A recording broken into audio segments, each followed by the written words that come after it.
Hello friends, good morning. നമ്മുടെ Kerala T V സീരിയലിലേക്ക് എല്ലാവർക്കും സ്വാഗതം. അങ്ങനെ നിരഞ്ജനയോട് നമ്മുടെ ജാനകിയെപ്പറ്റിയും ജാനകിയുടെ അമ്മയെപ്പറ്റിയൊക്കെയുള്ള എല്ലാ കാര്യങ്ങളും അഭി തുറന്ന് സംസാരിക്കും കേട്ടോ. പിന്നെ അമ്മയുടെ ഇപ്പോഴത്തെ രീതികളെല്ലാം കേട്ടു. ഇതെല്ലാം കേട്ട് കഴിഞ്ഞപ്പോൾ ജാനിയടുത്തേക്ക് അമ്മയെ തിരിച്ചു കിട്ടുമെന്നും അമ്മയെ നമുക്ക് ചികിത്സിച്ച് ജീവിതത്തിലേക്ക് കൊണ്ടുവരാമെന്നൊക്കെയുള്ള കാര്യങ്ങൾ നിരഞ്ജന പറയുക. അപ്പോൾ ഇന്ന് പോയതിനെ പറ്റിയൊക്കെയുള്ള കാര്യങ്ങളും അഭി ഇങ്ങനെ നിരഞ്ജനയോട് ചോദിച്ചു. അപ്പോൾ ധൈര്യമായിട്ട് മുന്നോട്ട് പോകും, പെണ്ണിന് വേണ്ടത് അതൊരു തൊഴിൽ തന്നെയാണെന്നും നിനക്ക് ആ ഒരു തിരിച്ചറിവുണ്ടായതിൽ സന്തോഷമുണ്ടെന്നും അഭി നിരഞ്ജനയോട് പറയൂ കേട്ടോ. പിന്നെ നീ കോടതിയിൽ പോകുന്നതിൽ അജയ്ക്ക് എതിർപ്പോ കാര്യങ്ങളോ വല്ലതും ഉണ്ടോ എന്ന് അഭി ചോദിച്ചു. അജയെപ്പറ്റി ജാനിയടുത്ത് അഭിയേട്ടനോടൊന്നും പറഞ്ഞിട്ടില്ലേ എന്നിങ്ങനെ ചോദിക്കുക. അപ്പം ഇല്ല, ഒന്നും പറഞ്ഞില്ല. എന്താ നിരഞ്ജനെ, എന്തെങ്കിലും പ്രശ്നമുണ്ടോ? അവൻ പ്ലാൻ ചെയ്ത ബിസിനസ്സും കാര്യങ്ങളൊന്നും നടക്കില്ലേന്ന് ചോദിച്ചു. അപ്പം എന്നോട് അജയ് അതിനെപ്പറ്റി ഒന്നും പറയാറില്ല എന്ന് നിരഞ്ജന പറയണു. പിന്നെ നിങ്ങൾക്കിടയിൽ എന്തെങ്കിലും പ്രശ്നമുണ്ടോ എന്ന് ചോദിച്ചപ്പം അഭിയേട്ടൻ ഏട്ടത്തിയോട് ചോദിച്ചു നോക്കിയാൽ മതിയെന്നും എൻ്റെ എല്ലാ കാര്യങ്ങളും ഏട്ടത്തിക്ക് അറിയാവുന്നും എന്നെ ഇപ്പോൾ താങ്ങി നിർത്തിയിരിക്കുന്നത് പോലും ജാനിയടത്തിയാണെന്നൊക്കെ ഇങ്ങനെ നമ്മുടെ നിരഞ്ജന പറഞ്ഞിട്ട് അവിടെ നിന്ന് പോയി. അഭി അന്നേരം അതിനെപ്പറ്റി ആലോചിച്ച് അവിടെ അങ്ങനെ നിൽക്കുക. അപ്പോൾ അതെല്ലാം കഴിഞ്ഞ് പിന്നെ കാണിക്കുന്നത് വീണ്ടും നമ്മുടെ ജാനകിയുടെ അമ്മയാട്ടോ. അപ്പോൾ അമ്മയെ ഹോസ്പിറ്റലിൽ കൊണ്ടുവന്നിരിക്കുക. അമ്മ ഇങ്ങനെ ഇരിക്കുന്നു. പിന്നെ നമ്മുടെ ജാനകി ഈ കാര്യങ്ങളെല്ലാം ഡോക്ടറോട് പറയാം. അപ്പോൾ ഡോക്ടർക്ക് കാര്യങ്ങളെല്ലാം കേട്ട് കഴിഞ്ഞപ്പോഴേക്കും കാര്യങ്ങൾ ഏകദേശമൊക്കെ മനസ്സിലായി. അപ്പോൾ ജാനകി ഞാൻ പറയുന്ന കാര്യങ്ങളെല്ലാം കേൾക്കുന്നുണ്ടെങ്കിൽ എന്നെ മനസ്സിലാക്കാൻ കഴിയാത്തത് എന്താണ് ഡോക്ടറെ എന്ന് ജാനകി ഡോക്ടറോട് ചോദിച്ചു. അപ്പോൾ ഇതുവരെ അമ്മ ഒരു വാക്കുപോലെ സംസാരിച്ചിട്ടില്ല എന്ന് ഡോക്ടർ ചോദിച്ചപ്പം ഞാൻ കണ്ടതിന് ശേഷം ഒന്നും അമ്മ സംസാരിക്കുന്നത് ഞാൻ കേട്ടിട്ടില്ല ഡോക്ടർ എന്നുള്ള കാര്യം ജാനകി പറഞ്ഞു. അപ്പോൾ ഇതൊക്കെ കേട്ട് ഈ ഭക്ഷണം വേണമെന്നോ വെള്ളം വേണമെന്നോ അങ്ങനെയൊന്നും അമ്മ ചോദിക്കാറില്ലേ എന്ന് ചോദിച്ചു ഡോക്ടർ. വിശപ്പും ദാഹവും അമ്മ അറിയുന്നില്ലെന്ന് എനിക്ക് തോന്നുന്നതെന്നുള്ള കാര്യം ജാനകി അന്നേരം പറയുക. എന്തെങ്കിലും ഭക്ഷണം കൊടുക്കുമ്പം വേണ്ടെന്നൊന്നും അമ്മ പറയാറേ ഇല്ല എന്നും പറഞ്ഞു. അപ്പോഴും അമ്മ ആ ഒരു ഇരിപ്പ് തന്നെ അവിടെ അങ്ങനെ ഇരിക്കും കേട്ടോ. ജാനകിക്കൊപ്പം വന്ന സ്ത്രീയുടെ സാന്നിധ്യത്തിൽ ഞാൻ അമ്മയോട് കുറച്ച് കാര്യങ്ങൾ കൂടി സംസാരിക്കട്ടെ, അവരോട് അകത്തേക്ക് വരാൻ പറഞ്ഞിട്ട് ജാനകി അല്പസമയം പുറത്തൊന്ന് വെയിറ്റ് ചെയ്യാൻ പറഞ്ഞു. അപ്പോൾ ശരി ഡോക്ടർ എന്ന് പറഞ്ഞ് ജാനകി പുറത്തേക്ക് പോന്നു. അമ്മ ഞാൻ പുറത്ത് ഇരിക്കാമെന്നും പറഞ്ഞു ജാനകി പുറത്തേക്ക് ഇരുന്നു. പിന്നെ നമ്മുടെ മേരി അമ്മേനെ അകത്തേക്ക് വിളിച്ചു. അത് കഴിഞ്ഞ് ഡോക്ടർ അമ്മയോട് ഓരോന്നൊക്കെ ചോദിക്കുക, ഇന്ന് എന്താ കഴിച്ചത്, ഞാൻ ചോദിച്ചത് അമ്മ കേട്ടോ എന്നൊക്കെ. അപ്പോഴും രാധാമണി ഒന്നും മിണ്ടാതെ ഇങ്ങനെ ഇരിക്കുക. സമയം സിസ്റ്ററെ ഇവരെ അകത്തെ റൂമിലേക്ക് കൊണ്ടുപോയിക്കോളാൻ പറഞ്ഞു. അപ്പോൾ അമ്മ വരുമെന്നും പറഞ്ഞുകൊണ്ട് സിസ്റ്റർ അമ്മയെ കൂട്ടി അകത്തേക്ക് പോവുക. അമ്മ അവരുടെ കൂടെ എഴുന്നേറ്റ് പോവുകയും ചെയ്തു. അങ്ങനെ ഒന്നും മിണ്ടാതെ ഒരു സ്തംഭിച്ചൊരു മട്ടുമാതിരിൽ തന്നെയാണ് ഇരിക്കുന്നത്. ഇതൊക്കെ കണ്ട് ഡോക്ടറും ആകെ കൺഫ്യൂഷൻ അടിച്ചിരിക്കുക, എന്താണ് അമ്മയുടെ അവസ്ഥ എന്നുള്ളത് ഓർത്തിട്ട്. ജാനകി പുറത്താണെങ്കിലും ഭയങ്കര ടെൻഷൻ കയറി ഇങ്ങനെ ഇരിക്കുന്നു. ഈ സമയത്ത് പ്രഭാവതി പൊന്നുവിനോടെ ഫുഡ് വിളമ്പി കൊടുത്തുകൊണ്ടിരിക്കുക. അപ്പോഴാണ് അപർണ തമ്പുരാട്ടി അങ്ങോട്ടേക്ക് വരുന്നത്. അപർണ അങ്ങോട്ടേക്ക് വന്നു നൈസായിട്ട് കൊച്ചിനോട് രഹസ്യങ്ങൾ ചോദിച്ചറിയാൻ വേണ്ടി വലിയ ചിരിയൊക്കെ ചിരിച്ച് കൊച്ചിൻ്റെ അടുത്ത് വന്നിരുന്നിട്ട് പൊന്നു എന്നും പറഞ്ഞ് വിളിച്ചു കേട്ടോ. അമ്മയെ കാണാനാണോ നീ അച്ഛൻ്റെ കൂടെ പോയത്? അപ്പം അതേലോ എന്ന് പൊന്നുകുട്ടി പറഞ്ഞു കേട്ടോ. എവിടെയാണ് നിൻ്റെ അമ്മ താമസിക്കുന്നതെന്ന് ചോദിച്ചു. വീടാണോ അതോ ഹോസ്റ്റലോ മറ്റോ ആണോ എന്നൊക്കെ ചോദിച്ചു. അപ്പോൾ പൊന്നു ഇങ്ങനെ ഇരുന്ന് ആലോചിക്കുക. പൊന്നുവിൻ്റെ അമ്മയെ കൂടാതെ വേറെയും ആൻറ്റിമാരൊക്കെ അവിടെ ഉണ്ടായിരുന്നോ എന്നാ ചോദിച്ചത് എന്നൊക്കെ ഇങ്ങനെ പറയുമ്പം അത് വലിയ വീടാ അച്ഛമ്മയെന്നൊക്കെ ഇങ്ങനെ നമ്മുടെ പൊന്നുകുട്ടി അന്നേരം പ്രഭാവതിയോട് പറഞ്ഞു കേട്ടോ.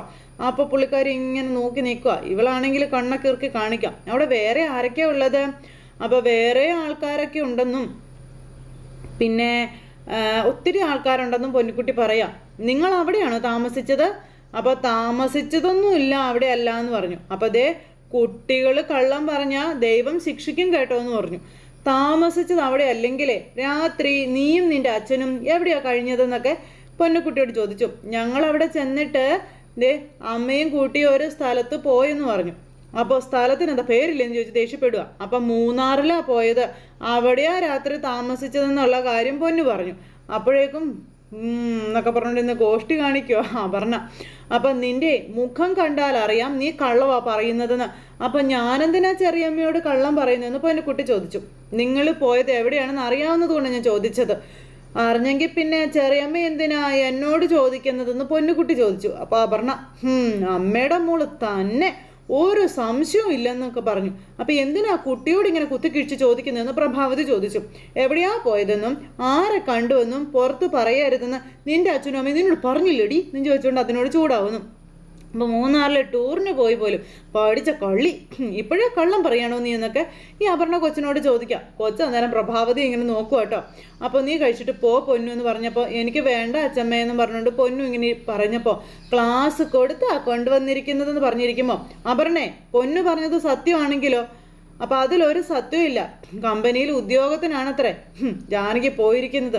നിന്റെ അമ്മയ്ക്ക് ഒരു ഉദ്യോഗവും ഇല്ല. ഇതിൻ്റെ പിന്നിലെ കൊള്ളി വെളിച്ചത്ത് കൊണ്ടുവന്നില്ലെങ്കിൽ എൻ്റെ പേര് അപർണ എന്നല്ല. പിന്നെ നീ ഇവിടെയൊക്കെ തന്നെ ഉണ്ടാകുമല്ലോ അല്ലേ? അന്ന് നിന്നെ എനിക്കൊന്ന് കാണണമെന്നൊക്കെ ആ കൊച്ചിനോട്. അപ്പോഴും മൂന്നാറിലെ ടൂറ് പോയ കഥ നീ പറയണം കേട്ടോ എന്ന് പറഞ്ഞുകൊണ്ട് അപർണ തുള്ളി ഉറഞ്ഞ് അങ്ങോട്ടേക്ക് പോയി. ഈ സമയത്ത് പൊന്നു ആണെങ്കിൽ വിഷമിച്ച് ഇങ്ങനെ തലയും കുനിച്ച് അവിടെ ഇരിക്കുന്നു. പ്രഭാവതി കൊച്ചിനെ നോക്കിക്കൊണ്ട് അവിടെ നിൽക്കുന്നു. മോള് കഴിക്കുക, വിഷമിക്കണ്ടെന്നും പറഞ്ഞ് പ്രഭാവതി പൊന്നുകുട്ടിയോട് പറയുക. കഴിക്കാൻ പറഞ്ഞ് നിർബന്ധിച്ച് അതിനെ കഴിപ്പിക്കുന്നത്. ഈ സമയം പിന്നെ ഡോക്ടറെയും അതുപോലെ ജാനകിയൊക്കെയാണ് കാണുന്നത്. അമ്മ പഴയത് എന്തെങ്കിലും ഓർമ്മിക്കുന്നുണ്ടോ എന്നുള്ളത് മേരിയമ്മയും ഒപ്പം വരുത്തി ഞാനൊന്ന് ഒബ്സർവ് ചെയ്തുവെന്നും പക്ഷേ ഇപ്പോൾ ഒരു പ്രതികരണവും അമ്മയിൽ നിന്നുണ്ടായിട്ടില്ല എന്നുള്ള കാര്യങ്ങളും ഡോക്ടർ ജാനകിയോട് പറയാം. അപ്പോൾ ജാനകി ഇതൊക്കെ കേട്ട് ഞെട്ടി ഇങ്ങനെ ഇരിക്കുക കേട്ടോ. അപ്പോൾ ജാനകി ടെൻഷൻ ആവേണ്ട കാര്യമൊന്നുമില്ല. ഇതൊരു വലിയ വിഷയമായിട്ട് ജാനകി ഇതിനെ എടുക്കുകയോ കാണുകയോ വേണ്ട. പതുക്കെ അമ്മ ഇതിൽ പ്രതികരിച്ച് തുടങ്ങും, അതിലെനിക്ക് ഉറപ്പുണ്ട് എന്നിങ്ങനെ പറയുന്നുണ്ട്. ജാനകിയുടെ കുഞ്ഞിനെ കാണുമ്പോഴുള്ള അമ്മയുടെ ഭാവവ്യതിയാനം അതിൻ്റെ ഒരു സൂചനയാണെന്ന കാര്യങ്ങൾ ഇങ്ങനെ ഡോക്ടർ പറഞ്ഞു. മേരിയമ്മയിൽ നിന്നറിഞ്ഞ വിവരങ്ങൾ വെച്ച് ശക്തമായൊരു ഷോക്കിലാണ് അമ്മ മെൻ്റൽ പേഷ്യൻ്റായി മാറിയതെന്നും അത് ജാനകിക്കും അറിയാവുന്ന കാര്യങ്ങളാണല്ലോ. പ്രസവം കഴിഞ്ഞ് പോയതിന് ശേഷം അമ്മയ്ക്ക് എന്ത് സംഭവിച്ചു എന്നറിയാവുന്നവരായിട്ടുള്ളവർ ആരും ഇപ്പോൾ നമ്മൾക്കിടയിലില്ല എന്ന് പറയുമ്പോൾ ശരണാലയത്തിലെത്തുമ്പോൾ ഇതേ മാനസികാവസ്ഥയിൽ തന്നെയായിരുന്നു ഡോക്ടറെ അമ്മ. എന്തായാലും നമുക്ക് ട്രീറ്റ്മെൻറ്റ് സ്റ്റാർട്ട് ചെയ്യാം. കുറച്ച് ടാബ്ലറ്റുകളും കാര്യങ്ങളും ഒക്കെ ഞാൻ പ്രിസ്ക്രൈബ് ചെയ്യുന്നുണ്ട്. അതൊക്കെ കൃത്യമായിട്ട് അമ്മയ്ക്ക് കൊടുക്കണമെന്നൊക്കെ പറഞ്ഞു. ഏറ്റവും വലിയ ചികിത്സ ജാനകിയുടെ സാമീപ്യം അത് തന്നെയാണെന്ന കാര്യങ്ങളും ഡോക്ടർ ജാനകിയോട് പറഞ്ഞു. അമ്മ പതുക്കെ പ്രതികരിച്ച് തുടങ്ങും. ജാനകി മകളാണെന്ന് മനസ്സിലാക്കുകയും ചെയ്യുമെന്നുള്ള കാര്യങ്ങളും ഡോക്ടർ ഇങ്ങനെ പറഞ്ഞു. അപ്പോൾ അതൊക്കെ കേട്ടപ്പോൾ ജാനകിക്ക് കുറേ ഒരു സമാധാനമായി. ഡോക്ടർ മരുന്നുകളെല്ലാം എഴുതി കൊടുത്തു. അങ്ങനെ ജാനകി അമ്മയെയും കൊണ്ട് ഹോസ്പിറ്റലിൽ നിന്ന് ഇങ്ങോട്ടേക്ക് പോരുവാണ്. അങ്ങനെ അമ്മയെ ചേർത്ത് പിടിച്ച് നമ്മുടെ ജാനകി ആ ഹോസ്പിറ്റലിൽ നിന്ന് നടന്നിങ്ങനെ അങ്ങ് പോരുന്നു. ഒപ്പം മേരി അമ്മയുണ്ട്. ഇതെല്ലാം കഴിഞ്ഞതിന് ശേഷം പിന്നെ കാണിക്കുന്നത് നമ്മുടെ അബി ഇങ്ങനെ അവിടെ ഇരിക്കുന്നു. അപ്പോൾ അബിക്കരികിലേക്ക് ഈ അപർണയും തമ്പിയും കൂടെ വരുക. ആഹാ നീ ഇവിടെ ഉണ്ടായിരുന്നോ എന്നും ചോദിച്ചാൽ തമ്പി കയറി വരുന്നത്. നിന്റെ കാര്യം ഓർക്കുമ്പോൾ ചിരിക്കണോ സഹതപിക്കണോ എന്നുള്ളൊരവസ്ഥയിലാണ് ഞാൻ എന്ന് പറയുമ്പോൾ നിങ്ങൾ ചിരിക്കുകയോ സഹതപിക്കുകയോ എന്ത് വേണമെങ്കിലും ആയിക്കോ, അത് വീടിന് പുറത്ത് മതി എന്ന് പറഞ്ഞു. അപ്പോൾ പ്രഭേ ഒന്നിങ്ങ് വന്നേ എന്നും പറഞ്ഞുകൊണ്ട് തമ്പി നീട്ടി വിളിക്കുക. അപ്പോൾ എന്താ ചാന്ന് അപർണ ചോദിച്ചു. നീ ഒന്നും മിണ്ടാതിരിക്കടി, എൻ്റെ സ്ഥാനം ഈ വീടിൻ്റെ ഗേറ്റിന് പുറത്താണോ എന്നുള്ള കാര്യം പ്രഭാവതി പറയട്ടെ എന്ന് പറഞ്ഞു. അപ്പോൾ പ്രഭാവതി അങ്ങോട്ടേക്ക് വന്നു. പ്രഭാവതി, സൂര്യനാരായണൻ്റെ അവിഹിത സന്തതി പറഞ്ഞത് നീ കേട്ടോ? എൻ്റെ സ്ഥാനം ഈ വീടിൻ്റെ ഗേറ്റിന് പുറത്താണെന്ന്. പ്രഭാവതി ഒന്നും മിണ്ടുന്നില്ല. അബിയെ ഇങ്ങനെ പ്രഭാവതി നോക്കുക കേട്ടോ. അപ്പോൾ അബി ഇങ്ങനെ തുറിച്ച് നോക്കിക്കൊണ്ട് ഇങ്ങനെ നിൽക്കുക. എൻ്റെ മോളെ പ്രഭാവതിയുടെ മോൻ നാലാളറിയെ താല് കെട്ടിക്കൊണ്ട് വന്ന വീടായതെന്നും ഇനി പ്രഭാവതി പറ എവിടെയാണ് എൻ്റെ സ്ഥാനം എന്നുള്ളത്, പ്രഭാവതി തന്നെ പറ എന്നും പറഞ്ഞുകൊണ്ട് തമ്പി. അപർണ അന്നേരം ഇങ്ങനെ ഭയങ്കര ദേഷ്യത്തിൽ നോക്കി ഇങ്ങനെ നിൽക്കാം. അപ്പോൾ പ്രഭാവതിയെ മിണ്ടില്ല. കാരണം എന്താ? ഒരായുസ് മുഴുവനും സൂര്യയുടെ കൂടെ ജീവിച്ചിട്ടേ ചതി അതുമാത്രം പ്രതിഫലമായിട്ട് കിട്ടിയവളാണ് പ്രഭ. സ്വത്ത് ഷെയർ ചെയ്തപ്പോൾ കൂടെ ജീവിച്ചവളാണ്. അനാഥയായി പോകരുതെന്ന് കരുതിയെങ്കിലും ഈ വീട് പ്രഭാവതിയുടെ പേരിൽ എഴുതി വെക്കാൻ ഇവൻ മനസ്സ് കാണിച്ചില്ലെന്ന് പറഞ്ഞ് ഫോട്ടോയിൽ നോക്കി ഇങ്ങനെ പറയുമോ ഈ തമ്പി. പ്രഭാവതി അതിനൊന്നും മിണ്ടിയില്ല. അവയാണെങ്കിൽ പല്ലുറുമി കടിച്ചു പിടിച്ചവിടെ അങ്ങനെ നിൽക്കുക. പ്രഭ എങ്ങനെ മിണ്ടും? അവൾക്ക് എങ്ങനെ എന്ത് വിലയാണ് ഈ വീട്ടിലുള്ളത്? വെറും അടുക്കളക്കാരി മാത്രമല്ലേ എന്നൊക്കെ ചോദിക്കുമ്പോൾ പ്രഭാവതി ഇങ്ങനെ തമ്പിയെ നോക്കുക. ഞങ്ങളുടെ അമ്മയുടെ വില നിശ്ചയിക്കാൻ ഒരുത്തനും ഇവിടെ കയറി വരണ്ടെന്ന് പറഞ്ഞു ഈ അബി. അപ്പം ഞങ്ങളുടെ അമ്മയോ? എടാ നീ എങ്ങനെയാടാ പ്രഭാവതിയുടെ മകനാകുന്നത് എന്ന് തമ്പി ചോദിക്കുക. നിന്നെ എവിടുന്നോ നുള്ളി എടുത്തുകൊണ്ട് വന്ന് ഒട്ടിച്ചു വെച്ചതല്ലേടാ എന്നൊക്കെ ഇങ്ങനെ ചോദിക്കുമ്പോഴും പ്രഭാവതി ഒന്നും മിണ്ടുന്നില്ല. അബിയൊന്നും മിണ്ടുന്നില്ല. ശരിക്കും പറഞ്ഞാൽ അളകാപുരിയിലെ ഇത്തിൽ കണ്ണിയാണ് നീ, ശരിയല്ലേടാ എന്നൊക്കെ ചോദിച്ച് അപമാനിച്ചുകൊണ്ടിരിക്കുക. അപ്പം അച്ഛൻ ഇനി ഒന്നും ഇവിടെ പറയണ്ട, ഇത് ഇവർക്ക് അവകാശപ്പെട്ട വീടാ. പിന്നെ എൻ്റെ ഭർത്താവ് ഈ വീട് വിട്ട് വരാൻ മടിക്കുന്നത് കൊണ്ടാണ് എനിക്കിവിടെ കഴിഞ്ഞുകൂടേണ്ട ഗതികേട് വന്നതെന്നുള്ള കാര്യങ്ങളൊക്കെ ഇങ്ങനെ ഈ അപർണ പറയുന്നുണ്ട്. അപ്പോൾ എടാ നിന്റെ തന്തയോ ഇവളോട് നെറുകേട് കാണിച്ചു, സ്വന്തം കുഞ്ഞെന്ന് മറ്റുള്ളവരെ വിശ്വസിപ്പിച്ച് വളർത്തി ഇവളോട് നന്ദികേട് കാണിക്കാൻ നിനക്കങ്ങനെ തോന്നിയടാ എന്ന് തമ്പി ചോദിക്കാം. അപ്പോഴും അബിയൊന്നും മിണ്ടുന്നില്ല കേട്ടോ. എന്നെ ചൊല്ലി ആരും ഇവിടെ സഹതപിക്കാൻ വരണ്ട, എനിക്ക് ആരുടെയും ഔദാര്യവും വേണ്ട എന്ന് പറഞ്ഞുകൊണ്ട് പ്രഭാവതി അകത്തേക്ക് കയറി പോയപ്പം, എടാ നീ എന്നോട് പറഞ്ഞതിന് മറുപടി അവൾ കാണിച്ചിട്ട് പോയതെന്നൊക്കെ തമ്പി പറയുമ്പോൾ, അച്ഛാ ദൈവത്തെ ഓർത്തൊന്ന് മതിയാക്കാൻ പറഞ്ഞു അപർണ. ശരിയടി മോളെ, നാണോ മാനോ ഇല്ലാത്തതിനോട് ഞാനെന്ത് പറയാനാണെന്നും പറഞ്ഞ് ഭാര്യയെ ജോലിക്ക് അയച്ചിട്ട് കൊച്ചിനെ നോക്കി വീട്ടിലിരിക്കുന്നു. എടാ നിനക്കൊരു പണിക്കും പോയിക്കൂടെ എടാ എന്നൊക്കെ ഇങ്ങനെ ചോദിക്കുന്നുണ്ട് കേട്ടോ ഈ തമ്പി. അപ്പം നീ കരുതി ഇരുന്നോടാ, നിന്നെ നിലം തൊടാതെ ഞാൻ പറപ്പിക്കുമെന്ന് നമ്മുടെ അഭി മനസ്സിൽ ഇങ്ങനെ ഉറപ്പിച്ച് ഇവനെ തുറിച്ച് നോക്കുമ്പോൾ തമ്പി ഇവനെ ഇങ്ങനെ നോക്കുക. തമ്പിക്ക് മനസ്സിലായി അഭി പതറിയിട്ടില്ല എന്ന്. തമ്പി അന്നേരം മോളെ ഇങ്ങനെ നോക്കുന്നു, മോൾ അഭിയെ നോക്കുന്നു. ആ നോട്ടത്തിൽ തമ്പി അവിടെ നിന്ന് കത്തുന്നതായിട്ട് തന്നെ ഫീൽ ചെയ്യുകയും ചെയ്യും.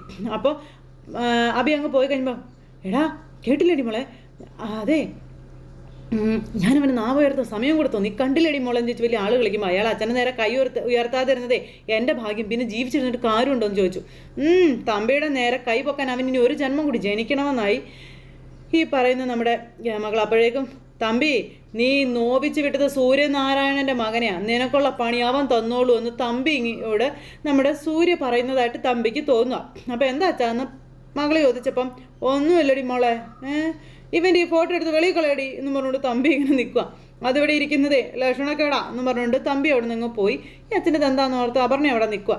അങ്ങനെ എന്നിട്ട് ഈ അച്ഛൻ്റെ, അതായത് സൂര്യയുടെ ഫോട്ടോയിലേക്ക് നോക്കി എന്താണ്ടൊക്കെ ഗോഷ്ടിയൊക്കെ കാണിച്ചുകൊണ്ട് അവിടെ ഇങ്ങനെ നിൽക്കുക കേട്ടോ അപർണ. അത് കഴിഞ്ഞ് പിന്നെ കാണിക്കുന്ന അഭിയാണ്. അഭി വണ്ടി ഓടിച്ചുകൊണ്ട് ഇങ്ങനെ വരുന്ന സമയത്ത് ജാനകിയുടെ കോള് വന്നു. അപ്പോൾ ജാനകിയോട് അവിടെ എന്തെങ്കിലും വിശേഷമുണ്ടോ എന്നൊക്കെ ഇങ്ങനെ ചോദിച്ചു. അപ്പോൾ സങ്കടം കൊണ്ട് മനസ്സ് നിറഞ്ഞപ്പോൾ ഞാൻ അഭിയേട്ടനെ ഒന്ന് വിളിച്ചതാണെന്ന കാര്യം ജാനകി പറയാം. ഒന്ന് കരഞ്ഞാൽ തീരാവുന്ന സങ്കടം മാത്രമേ ഉള്ളൂ എന്ന് പറയാറുണ്ട്. എൻ്റെ ഈ സങ്കടം ഒരു പെരുമഴ കൊണ്ട് തോരുന്നതൊന്നും അല്ല അഭിയേട്ടാ എന്ന് പറയുമ്പോൾ, ഇന്നലെ വൈകുന്നേരം ഡോക്ടറെ കാണുമെന്ന് പറഞ്ഞിട്ട് കണ്ടോന്ന് ചോദിച്ചു. പിന്നെ നീ വിളിക്കാതിരുന്നപ്പോൾ ഡോക്ടറെ കാണാൻ പോയില്ലെന്നാണ് ഞാൻ വിചാരിച്ചതെന്ന് പറഞ്ഞു ഈ അഭി. അപ്പോൾ ഡോക്ടറെ കണ്ട് വന്നതേ ഉള്ളൂ. അമ്മയ്ക്ക് എന്തെങ്കിലും മാറ്റം ഉണ്ടാകുമോ എന്നുള്ള എൻ്റെ പ്രതീക്ഷകൾക്കൊക്കെ മങ്ങലേറ്റ് വന്നുകൊണ്ടിരിക്കുകയാണെന്നുള്ള കാര്യം ജാനകി ഇങ്ങനെ പറയുന്നുണ്ട് അഭിയോട്. എന്നാലും ഏറ്റവും വലിയ ഭാഗ്യമെന്ന് പറയുന്നത് അമ്മയെ കണ്ടെത്തിയത് തന്നെയല്ലേ അഭിയേട്ടാന്ന് ചോദിച്ചു. അതെന്തായാലും എനിക്ക് സാധിച്ചു എന്നും പറഞ്ഞു. അത് തന്നെ മഹാഭാഗ്യമായി കരുതണം അല്ലേ അഭിയേട്ടാ എന്നൊക്കെ ചോദിക്കുമ്പോൾ, അതുകൊണ്ട് മാത്രം ആശ്വസിക്കാൻ കഴിയുമോ ജാനകി നിനക്ക്? അമ്മയ്ക്ക് നിന്നെ മനസ്സിലാക്കാൻ കഴിയണ്ടേന്ന് ചോദിക്കുക അഭി. അമ്മ പ്രസവിച്ച മകൾ നീയാണെന്ന് അമ്മ തിരിച്ചറിയണ്ടേ എന്നൊക്കെ ഇങ്ങനെ ചോദിച്ചപ്പോൾ ജാനകി നിന്ന് കരയുക. മേരി അമ്മയെ കാണിച്ചുകൊണ്ടുള്ള കൗൺസിലിങ്ങിൽ കാര്യമായിട്ട് എന്തെങ്കിലും പുരോഗതി വന്നിട്ടുണ്ടോ എന്നൊക്കെ അഭി ചോദിക്കുന്നുണ്ട്. സൈക്യാട്രിസ്റ്റിൻ്റെ സാന്നിധ്യത്തിൽ അവരെ കണ്ട അമ്മയ്ക്ക് പ്രതികരണം ഉണ്ടാകുമെന്നുള്ളൊരു പ്രതീക്ഷയിലാണ് ഞാനും എന്ന് പറയുമ്പം, ശരണാലയത്തിൽ വെച്ച് മേരി അമ്മയെ കണ്ടതുപോലെ തന്നെയാണ് ഇപ്പോഴും അമ്മയുടെ പ്രതികരണം ഉള്ളതെന്നും ഒരു ഓർമ്മ തെറ്റും വരാതെ അവർ പല കാര്യങ്ങളും ആവർത്തിച്ച് പറയുന്നുണ്ട്. അമ്മ അതൊന്നും കേൾക്കുന്ന ഭാവം പോലും ഇല്ല എന്നുള്ള കാര്യങ്ങളും ജാനകി ഇങ്ങനെ അഭിയോട് പറഞ്ഞു. എനിക്ക് അമ്മയെ കണ്ടെത്തിയെന്ന് മാത്രമേ ആശ്വസിക്കാൻ കഴിയുന്നുള്ള അഭിയേട്ടാ. പക്ഷെ അമ്മയുടെ ജീവിതം അത് എന്നും ഇരുട്ടിൽ തന്നെയാണെന്നുള്ള കാര്യങ്ങളൊക്കെ ജാനകി പറയുമ്പോൾ, നീ പ്രതീക്ഷകൾ കൈവിടാതെ ട്രീറ്റ്മെൻറ്റ് ഇപ്പോൾ തുടങ്ങിയതല്ലേ ഉള്ളൂ എന്ന് ചോദിച്ചു അഭി. അമ്മയ്ക്ക് പിന്നിലുള്ളത് ജീവിതം മുഴുതുമറിച്ച് കടന്നു കളഞ്ഞ 1-2 വർഷങ്ങളൊന്നുമല്ല, കുറേ വർഷങ്ങളുണ്ട്. അത് നീ മനസ്സിലാക്കണം. പതുക്കെ അമ്മ റിക്കവർ ചെയ്ത് വരും ഉറപ്പാണെന്ന് പറയുമ്പോൾ എനിക്ക് തോന്നിയൊരു കാര്യം, അത് ഞാൻ അഭിയേട്ടനോട് പറയട്ടെ. അമ്മയുടെ മുന്നിൽ തമ്പിയെ കൊണ്ടുവന്നാലോ എന്ന് നമ്മുടെ ജാനകി ചോദിക്കും. അയാളെ കാണുന്ന നിമിഷം അമ്മയിൽ ഒരു ഷോക്ക് സംഭവിക്കില്ലേന്ന് ചോദിച്ചു. അന്ന് അമ്മ കണ്ട രൂപമൊന്നും അല്ല ഇന്ന് തമ്പിക്കുള്ളത്. കാലം അയാളിൽ വലിയ മാറ്റങ്ങളൊക്കെ വരുത്തിയിട്ടുണ്ടെന്നുള്ള കാര്യങ്ങളൊക്കെ അഭി അന്നേരം ജാനകിയോട് പറഞ്ഞു. അതുകൊണ്ട് അമ്മ അയാളെ തിരിച്ചറിയാനൊന്നും പോകുന്നില്ല. അതുകൊണ്ടുള്ള ദോഷം അത് ഞാൻ പറയാതെ തന്നെ നിനക്ക് അറിയാവുന്നല്ലേ ചോദിക്കുമ്പോൾ, എന്ത് ചെയ്യണമെന്ന് അറിയാതെ വന്നപ്പോൾ ഞാൻ ഓരോന്ന് പറഞ്ഞു പോകുന്നതാണെന്ന കാര്യം ജാനകി അഭിയോട് ഇങ്ങനെ പറയുക. അഭിയേട്ടൻ കാറിലാണല്ലേ? ആ അതെ, എന്നാൽ ശരി അഭിയേട്ടാ, ഞാൻ രാത്രി വിളിക്കാം, അഭിയേട്ടൻ ഡ്രൈവ് ചെയ്തോളാൻ പറഞ്ഞു. ഫോൺ കട്ട് ചെയ്തു. അപ്പോൾ മോളെ ജാനകി എന്ന് എൻ്റെ അമ്മ വിളിക്കുന്നത് കേൾക്കാനുള്ള ഒരു ആകാംക്ഷയോടെ നമ്മുടെ ജാനകിയുടെ മനസ്സുരുക്കി നിൽക്കുക. ഇതൊക്കെ കഴിഞ്ഞതിന് ശേഷം പിന്നെ അഭി സക്കീർ വക്കീലിനെ കാണുക. അപ്പോൾ അഭി ആണെങ്കിൽ തൻ്റെ നിസ്സഹായത അല്ലെങ്കിൽ ആ ഒരു ധൈര്യക്കുറവൊക്കെ സക്കീറിനോട് പറയുമ്പോൾ, അഭി ഇത്ര പെട്ടെന്ന് തളരുവാണോ? അഭിയല്ലേ അവർക്ക് വേണ്ടുന്ന ധൈര്യമൊക്കെ കൊടുക്കേണ്ടതെന്ന് സക്കീർ ഭായി ചോദിച്ചു. അപ്പം നിങ്ങൾ ഡോക്ടർ സാമുവലിനെ വിശ്വസിക്കുക, അയാളെ മുന്നിൽ കണ്ട് തന്നെയാണ് അവിടെ ഒരു വീട് കിട്ടാൻ ഞാൻ ശ്രമിച്ചതെന്നുള്ള കാര്യങ്ങളും സക്കീർ ഭായ് ഇങ്ങനെ പറയുമ്പോൾ, ഈ ഒരു ഒളിച്ചുകളി എത്ര കാലം മുന്നോട്ട് കൊണ്ടുപോകാൻ കഴിയുമെന്ന് എനിക്ക് അറിയില്ല സക്കീർ ഭായ്. തമ്പി അന്വേഷണം തുടങ്ങിക്കഴിഞ്ഞെന്നുള്ള കാര്യവും ജാനകി എവിടെ എന്ത് ചെയ്യുന്നു എന്ന് അയാൾക്ക് അറിഞ്ഞേ പറ്റുമെന്നൊക്കെ പറഞ്ഞപ്പോൾ, അത് സ്വാഭാവികമായിട്ടുള്ള കാര്യമല്ലേ. കുഞ്ഞിനെ വീട്ടിലാക്കി ജാനകിക്ക് ഏതെങ്കിലും കമ്പനിയിൽ പോയി ജോലി ചെയ്യേണ്ട കാര്യമുണ്ടെന്ന് ആർക്കും അറിയാത്തതെന്നൊക്കെ സക്കീർ ഭായ് അന്നേരം നമ്മുടെ അബിയോട് ചോദിച്ചു. അയാൾ അപ്പോഴേ തന്നെ അത് അന്വേഷിച്ച് തുടങ്ങി കാണും. നടക്കട്ടെ, അയാളുടെ അന്വേഷണം നടക്കട്ടെ എന്ന് പറഞ്ഞു സക്കീർ ഭായിയെ. ഞാനിങ്ങോട്ട് വരുമ്പോൾ എൻ്റെ പിന്നാലെ ഒരു കാറുണ്ടായിരുന്നെന്നും ഈ ഭാഗത്ത് തന്നെ അവർ ഒഴിഞ്ഞു മാറി നിൽപ്പുണ്ടായിരിക്കും, ഞാൻ എങ്ങോട്ട് പോകുന്നു എന്നറിയാൻ തമ്പി ആളെ വരെ ഏർപ്പാടാക്കി കഴിഞ്ഞു എന്നുള്ള കാര്യമൊക്കെ പറഞ്ഞു. ഇനി ജാനകി ഒന്ന് കാണണമെങ്കിൽ വണ്ടികൾ മാറി കയറി പോകേണ്ട അവസ്ഥയാണ് എനിക്കതൊക്കെ പറഞ്ഞപ്പോൾ, ശരണാലയത്തിൽ നിന്ന് പെട്ടെന്ന് മാറാൻ തോന്നിയത് നല്ലൊരു സമയത്താണെന്നും അയാൾ അവിടെ എത്തിയാൽ നമ്മളുടെ നീക്കങ്ങൾ അറിയുമെന്നും സക്കീർ ഭായ് പറഞ്ഞപ്പം, ജാനകി എവിടെയാണെന്ന് അറിയാനുള്ള കൗതുകമാണ് തമ്പിക്ക് ഇപ്പോൾ ഉള്ളത്. തൻ്റെ കഴുത്തിന് നേരെ വരുന്ന വാളിനെ പറ്റി അയാൾ അറിയുന്നില്ലെന്നുള്ള കാര്യങ്ങളും അബി അന്നേരം പറഞ്ഞു. തമ്പിയെ ബ്ലോക്ക് ചെയ്യാൻ നമ്മളൊരു വഴി കണ്ടെത്തണമെന്ന് സക്കീർ ഭായ് അന്നേരം പറയാ അബിയോട്. അയാൾ ജാനകിയുടെ പിന്നാലെ പോകാതിരിക്കാൻ അയാളുടെ കയ്യും കാലും കൂട്ടിക്കെട്ടാൻ എന്തെങ്കിലും വഴിയുണ്ടോ എന്ന് അബി ഒന്ന് ആലോചിച്ച് നോക്കാൻ സക്കീർ ഭായ് പറഞ്ഞപ്പോൾ തമ്പിയെ പറ്റി ഇരുന്ന് ആലോചിക്കാം. ഞാൻ ആലോചിച്ചിട്ടേ ഒരു വഴിയുണ്ട്, ആ വഴി നമ്മൾ പ്രയോഗിക്കാം. നമുക്ക് കയ്യോ കാലോ അങ്ങ് തല്ലി ഒടിച്ചാലോ എന്ന് സക്കീർ ഭായ് ചോദിച്ചപ്പം, അത് വേണ്ട, എല്ലാം നേടിയവനായി അയാൾ സ്വയം മറന്ന് അഹങ്കരിക്കുക. ഇപ്പോൾ അയാൾ അങ്ങനെ അഹങ്കരിക്കട്ടെ. എൻ്റെ കുടുംബത്തിൽ അയാളും മകളും കൂടിയാണ് നാശത്തിൻ്റെ ആദ്യ വിത്തിട്ടത്. എൻ്റെ കൂടപ്പിറപ്പുകൾക്കിടയിൽ എന്നെ അന്യനാക്കിയതും അവർ തന്നെയാണെന്നും അമ്മയും അജയും അച്ഛനിൽ നിന്നും എന്നിൽ നിന്നും അകന്നു പോകാനും അതുപോലെ വീടിൻ്റെ അടിത്തറ ഉലയ്ക്കാനും ഒരു വെളിപ്പെടുത്തലുകൾ കൊണ്ട് തമ്പിക്കും മോൾക്കും സാധിച്ചിട്ടുണ്ടെന്നുള്ള കാര്യങ്ങളും ഒക്കെ അബി ഇങ്ങനെ ഇരുന്ന് സക്കീർ ഭായിയോട് പറഞ്ഞു. അച്ഛന് മറ്റേതോ സ്ത്രീയിൽ ജനിച്ച അവിഹിത സന്തതിയാണ് ഞാനെന്ന് തമ്പി ആരുടെയൊക്കെയോ മുന്നിൽ വെച്ച് എന്നെ പരിഹസിച്ചു.